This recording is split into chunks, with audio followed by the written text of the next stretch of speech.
I won't tell anyone if you shed a tear or two. Weren't you partners, after all?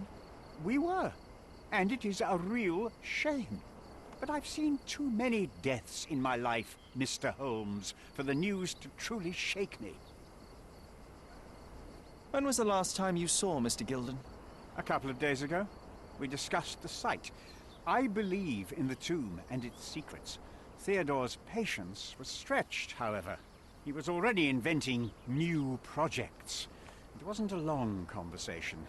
I suppose that his daughter will inherit everything now, along with all of the eccentricities and problems.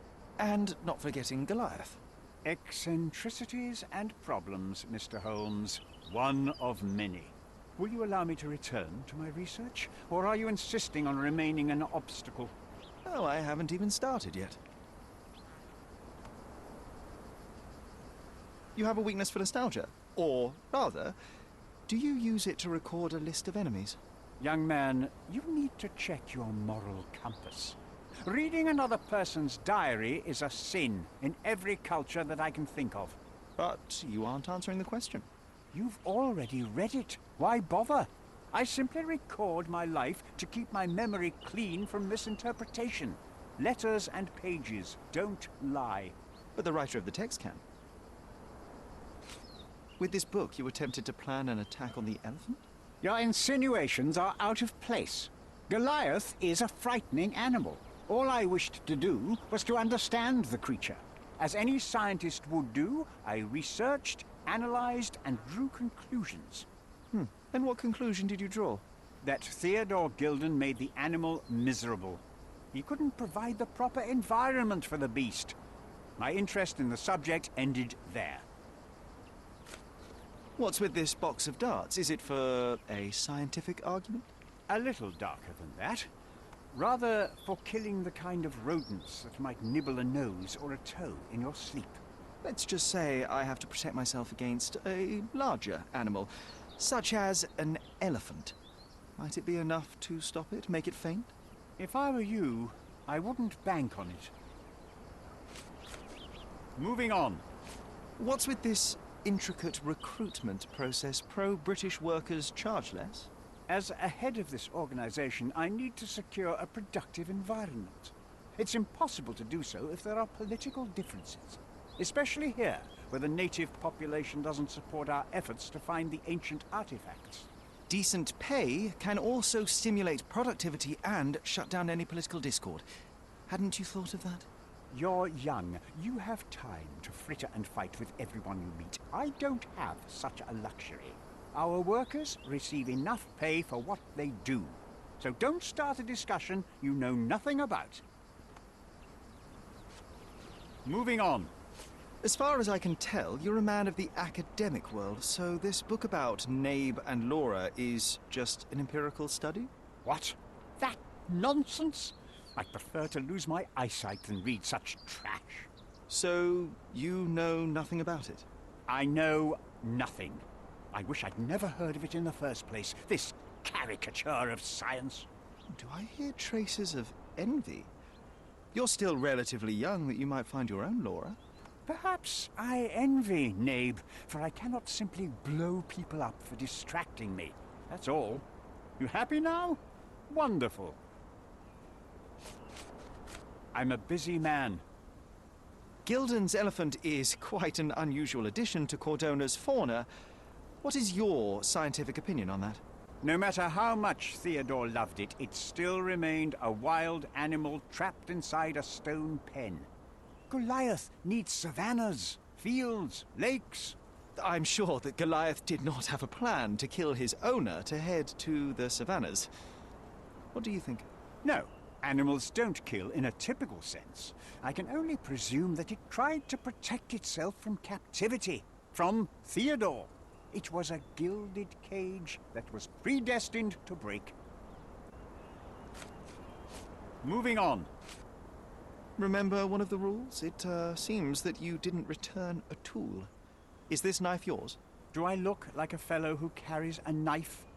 I don't need it. There are plenty of uses for it on the site, and outside of it.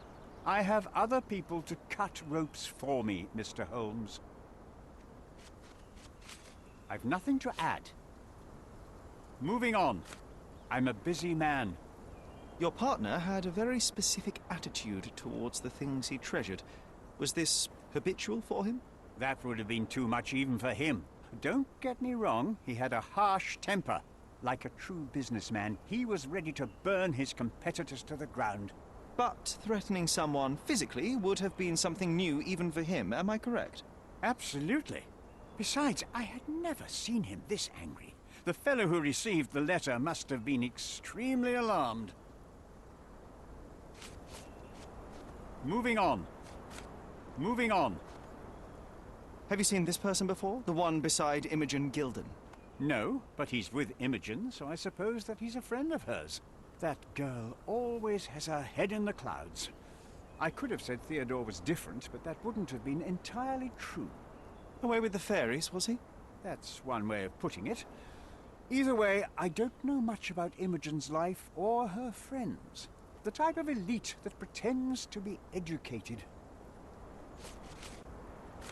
I'm a busy man. Did this plan cause a rift in your business relationship with Theodore Gilden? Nothing like that.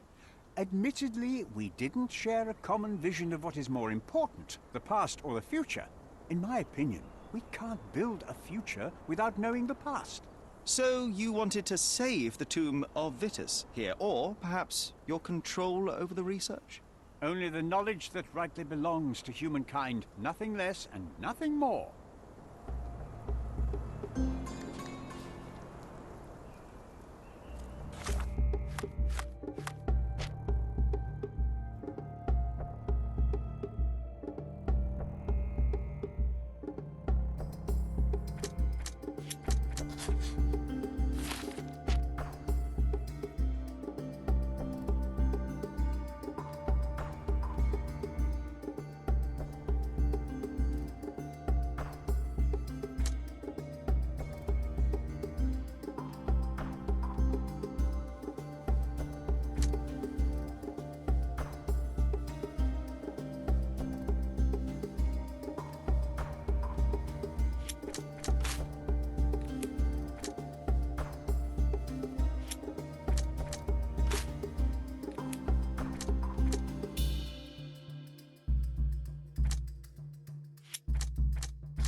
Be swift.